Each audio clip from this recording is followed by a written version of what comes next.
இன்னைக்கு நம்ம 40 litre rapid hair oil வந்து ப்ரிப்பேர் பண்ண போறோம். சோ இந்த வீடியோவை ஸ்கிப் பண்ணாம பாருங்க.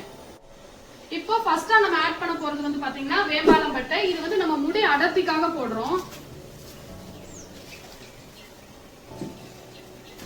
அடுத்து நம்ம வந்து பொடி ஐட்டம்ஸ் எல்லாம் போட போறோம். பொடி வந்து டைரக்டா ஆயில்ல போட முடியாது. அந்த மாதிரி இந்த மாதிரி பஞ்ச் ரெடி பண்ணிட்டோம். இதுல வந்து பாத்தீங்கன்னா ஆலுவேரா பொடி, பொடுதலை பொடி, செம்பருத்தி இலை பொடி, கருவேப்பிலை, கரிசலாங்கண்ணி இந்த மாதிரி பொடி ஐட்டம்ஸ் இருக்கு. அதை வந்து இப்ப ஆட் பண்ணிடலாம்.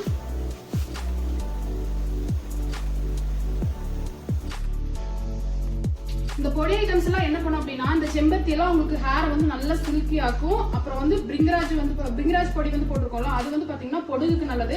கருவேப்பிலை பொடி வந்து உங்களுடைய ஹேரை வந்து நல்லா பிளாக் ஹேருக்கு சப்போர்ட் பண்ணும். ஸோ அதனாலதான் இந்த மாதிரியான மூலிகை வந்து செலக்டிவா நம்ம சூஸ் பண்ணி போட்டிருக்கோம்.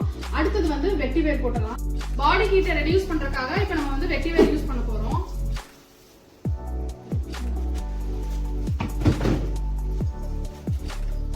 அடுத்து கருஞ்சீரகம் ஆட் பண்ணிக்கலாம்.